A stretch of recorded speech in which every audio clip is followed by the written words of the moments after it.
You're Hold on. Hi, live. We're going live. We always are chatting, and then I just press live. It's a terrible habit. So welcome to everybody watching, whether you're live or after the fact. We are streaming simultaneously on YouTube, Facebook, and LinkedIn. Oh, love technology. I'm Claire Wasserman, founder and author of Ladies Get Paid. If you don't know us, now you do. We are an educational platform, global community, of course, a book all about helping women earn more and live better. And as part of that mission, we invite as many of our favorite people onto our LinkedIn platform for these noontime, Pacific time, noontime conversations, 30-minute conversations where we can really share, our expertise. Well, and by our, I mean your expertise, Sarah. And today's focus specifically is going to be how to, quote, have regular 5-figure days. We'll go into more specifics of what that actually means. I think it's really going to come to life through Sara Van Ells' story, just quickly on her, and she'll, explain herself a little bit better than I will. But she's an entrepreneur out of LA who founded the mobile storefront rental company, Hustle Trucks. Freaking love that name. She's also a mentor and advocate for veterans and military spouses on the West Coast. And when I sent out a call to all of our favorite coaches, asking who wants to come on live and what do you want to focus on, I'm going to read back to you, Sarah, what you wrote in.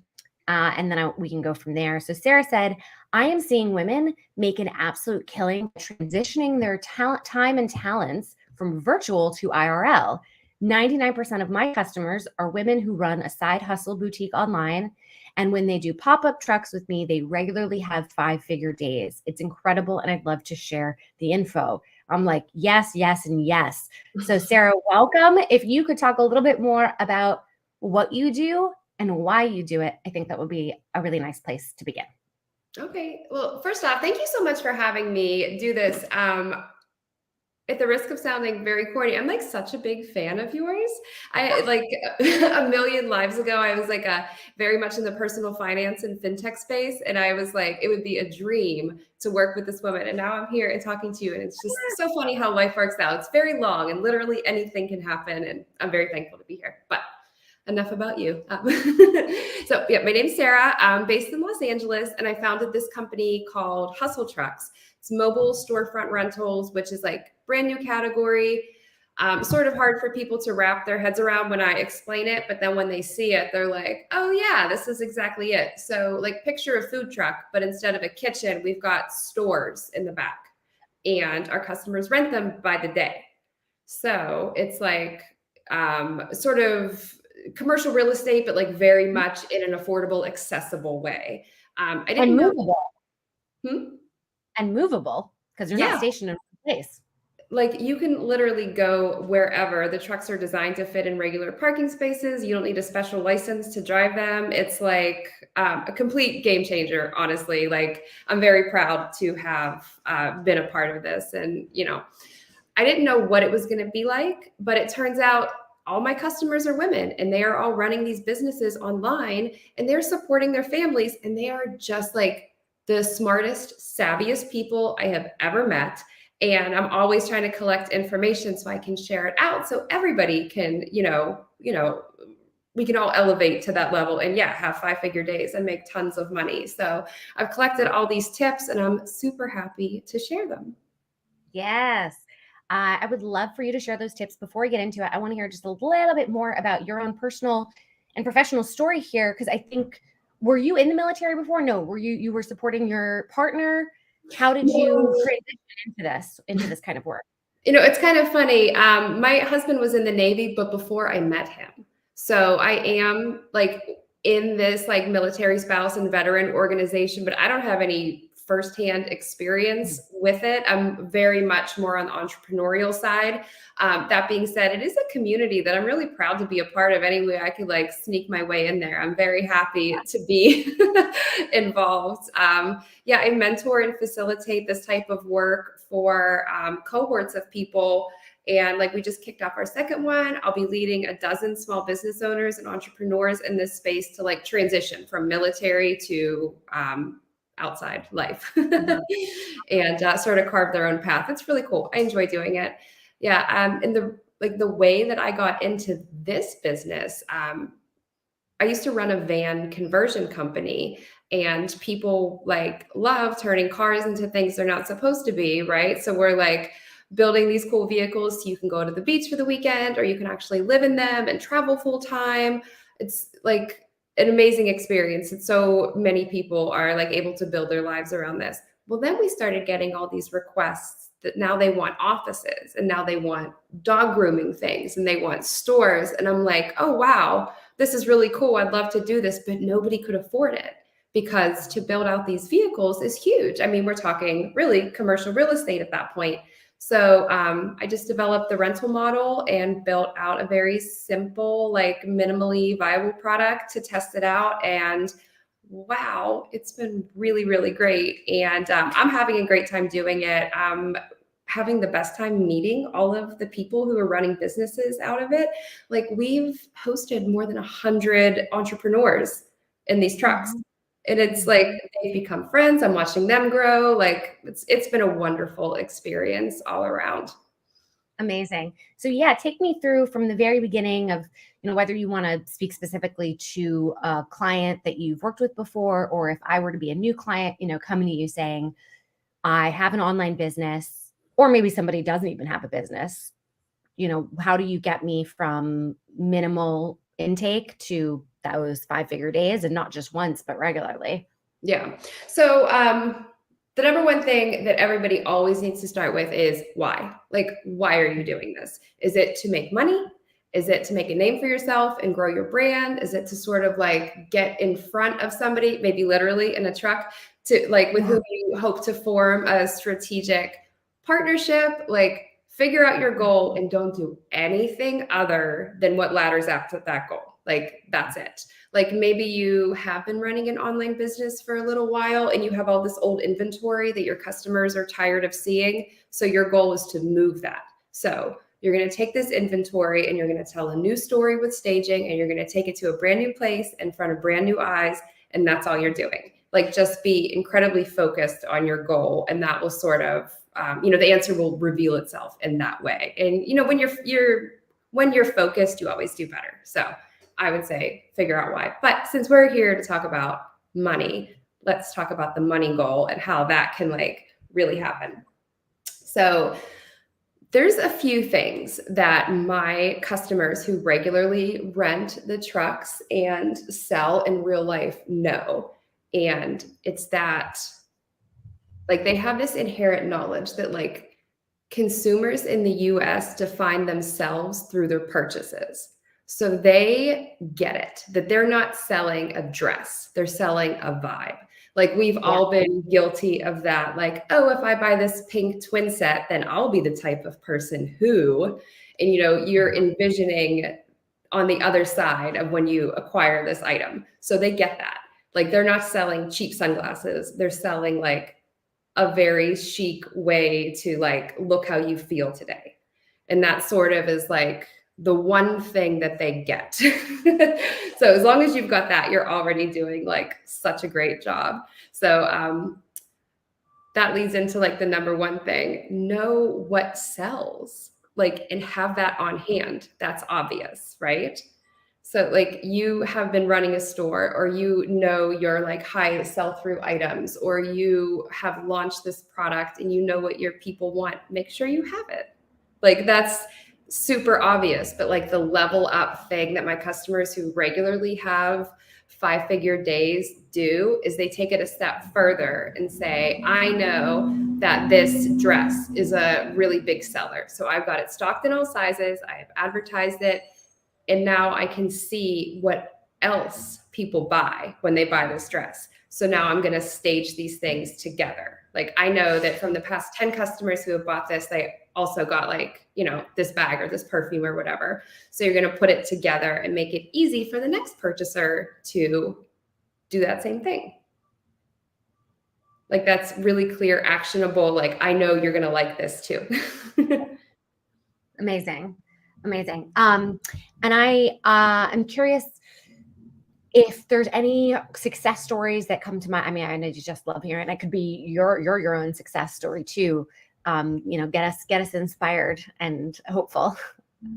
Oh, yeah, I can do that all day long. These women who, like, I have a million success stories. Right off the top of my head, there's a woman named Denise Sampson who's based in Los Angeles, and she does like upcycled clothing. So she'll go and thrift these really interesting pieces that need a little bit of love and care to make them cooler. And she's so talented and she has such a vision and technical skills that she'll just take some old, ratty flannel shirt and like stitch it up and add pleats and fit it and patches, and it looks so cool.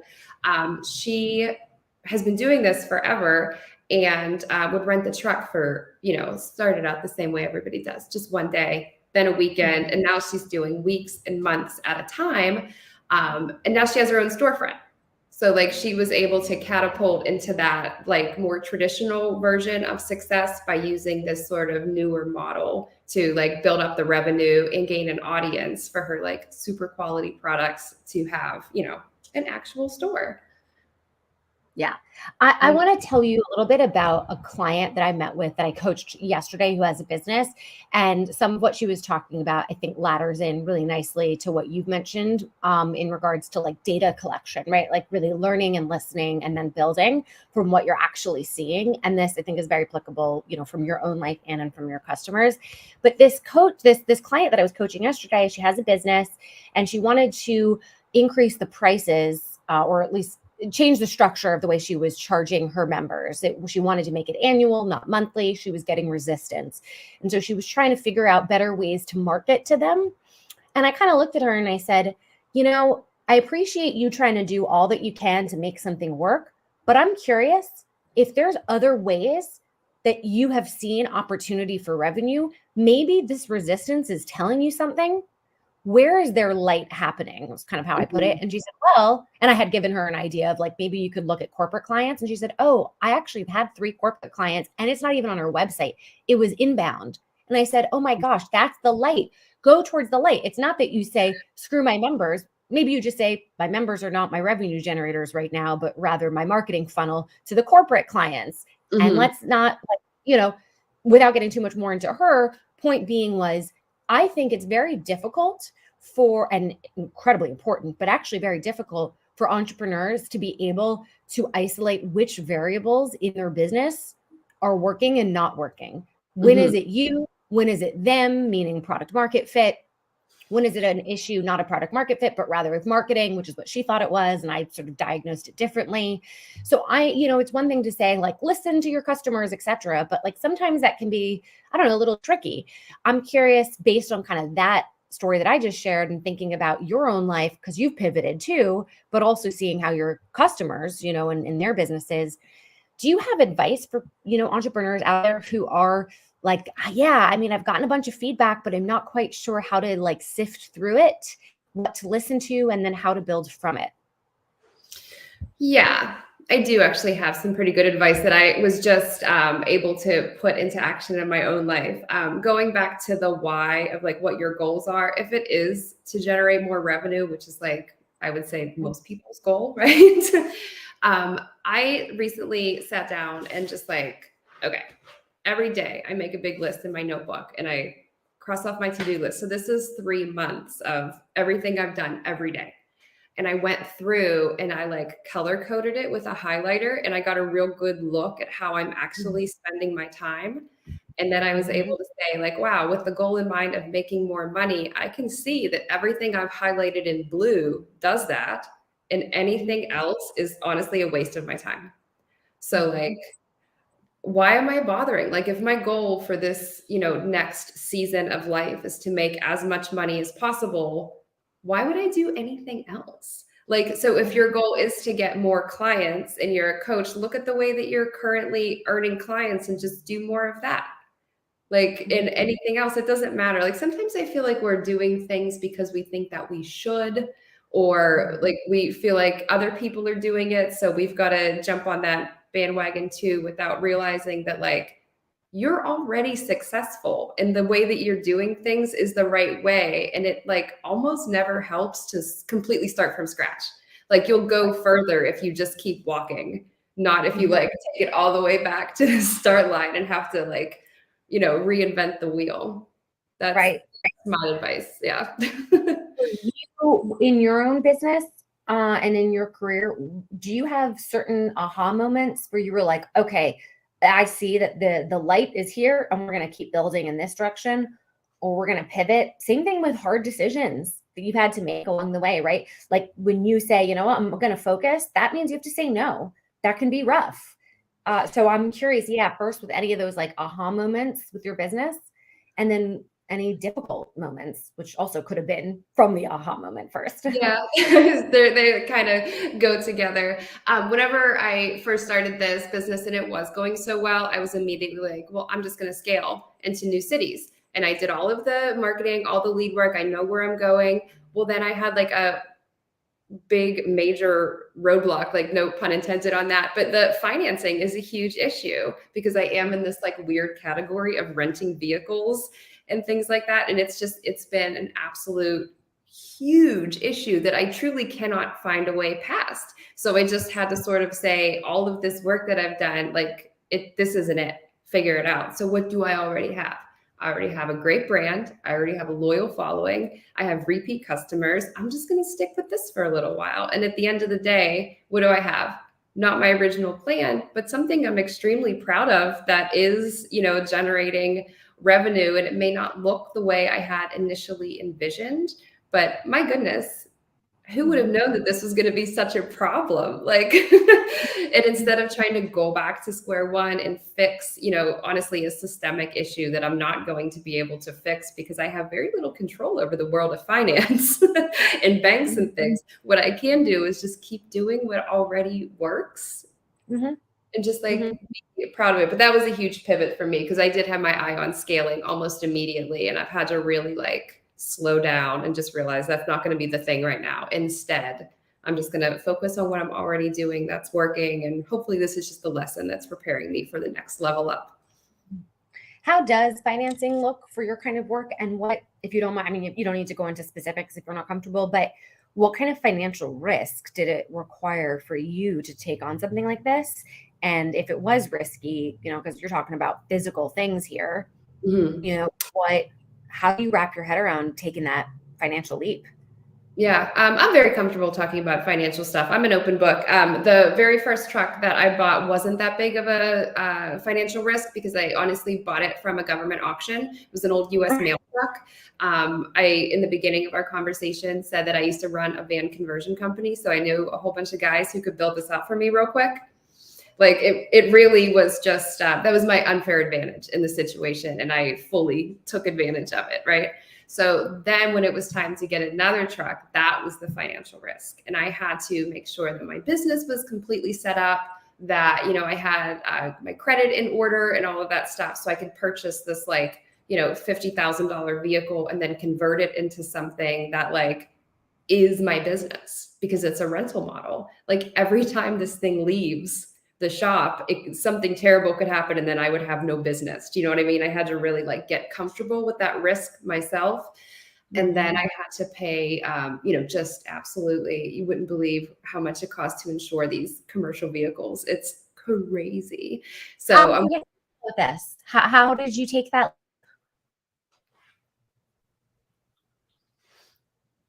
Oh wait, I think froze up. I didn't hear the last.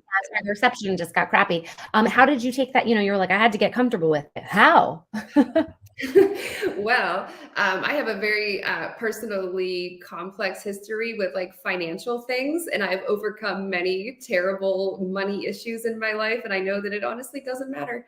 I just sort of God, it really, there's not too much that is beyond, I don't think there's too many things in life that are more than paperwork. And that might be completely delusional and just harebrained audacity. But honestly, it takes me pretty far. Yeah. Well, it sounds like you're able to maintain perspective, right? Yeah. That you're able to say, yes, this is a risk and there's something larger here. Yeah. I mean, do you mind, not to turn this into personal finance and financial psychology, but what has been helpful for you to not allow rough financial situations in the past become roadblocks to financial abundance now? It's something a lot of people struggle with. Yeah. So, without sounding like too hippy dippy LA, I really do approach every situation with a mindset of abundance. Scarcity tactics do not do anybody any favors at all. I think that the gift of my anxiety allows me to travel down many roads where things can go wrong. And I say, and then what? And then what? And then what? And I work through every situation. And then I realize, all right, it wouldn't be that bad. And then I feel better because I've got like all the tragedies planned out. I've catastrophized the entire situation. I'm good. And now I'm able to move on. But no, whenever I was just beginning my life as an adult, I actually had a really unfortunate experience where I had like identity theft, and I was like, honestly, like $250,000 in debt. And had no idea what to do with money because I was young and dumb, and it took a really long time. But to be honest with you, I figured it out, and my life has only gotten better. I've had some pretty gnarly professional situations where I was running a company that was sued over just like a basic contract dispute that got like crazy, and we had to bankrupt the company and everything. Also still here, still fine. It was very hard when it was happening, but as with everything else in life, it eventually stopped, and I'm still here. So I feel like that attitude, just like, it sounds delusional as I'm saying it, but like, honestly, it helps. Nothing's that bad. Yeah.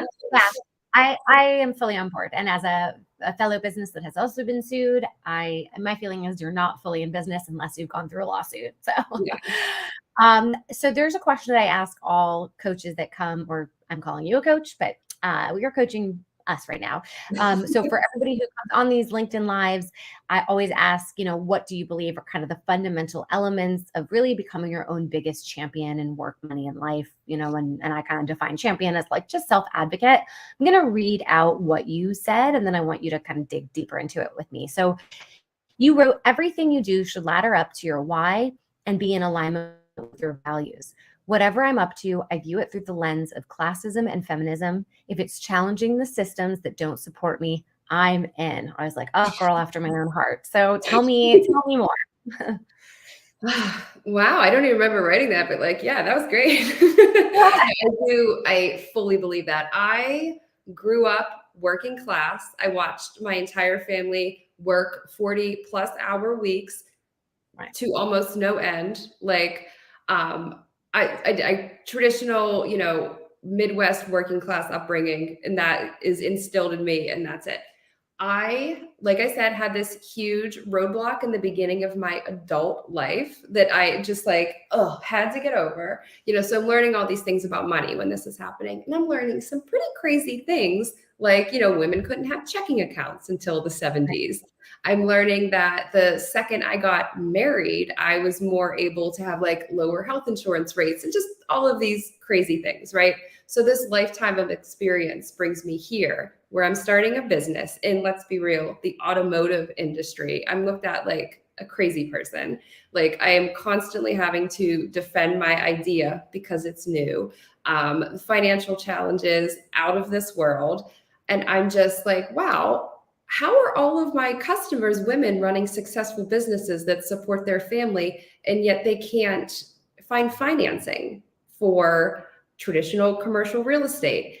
This is crazy that I, without even realizing it, built this secret bridge to exist outside of a system that wasn't designed for women who run their own businesses, who want to do this meaningful, impactful, necessary part of a community and economy. And so I'm just sticking with it. Anything that's a little bit tricky, we'll do it. Park a store in front of another store. I don't care. This is great. Love it. I love it. We've got about 5 minutes left. What have we not covered that you think would be helpful for people to know, in regards to having those regular 5-figure days? Okay. 3 things. 1, have the stuff that you want to sell, like I just said, but do it a little bit better, like position stuff. The other thing that my customers do that just sends them over the moon financially, make it easy for people to buy from you. Think critically about how customers shop. Everything is personalized because you're buying stuff online, and Instagram and TikTok are only serving you ads for things that they already know that you like. And this has been, a decade in the making. So customers are used to only seeing things that they already like. And if they have to like touch their phone more than 3 times, it's frustrating and they're out. So the trick that these women do that I think is so smart is they'll pre-sell and then have their customers come pick up at the truck, and they'll be like, oh, hey, I put these items together for you that I thought you might like. Can I just charge the card on file? Done. Absolutely seamless transaction. It's like, you don't want to give somebody a second to think about paying you. You just want to make it no friction. That's it. And then you're like doubling your sales right there.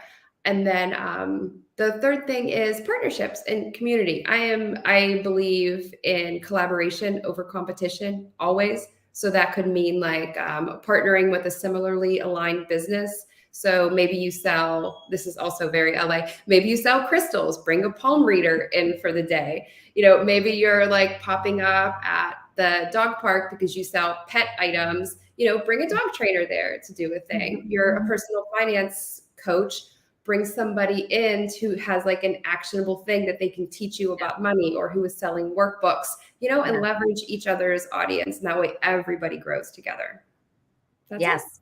Speaking of which, I'm going to have you stay on after we press end the broadcast in a minute. I'm going to have you stay on because I want to talk to you about a Ladies Get Paid hustle truck now, because we need to be driving around Los Angeles helping women get paid. And I think we could get a brand to sponsor this, and we could maybe like drive to different companies that are on board to promoting and having their employee, because they're always looking for ways to get their employees to come back into the office. And there could be something really, really, really cool about this and get a ton of press. So stay on the line with me. In the meantime, please share with everybody where people can find you, follow you, and of course, pay you.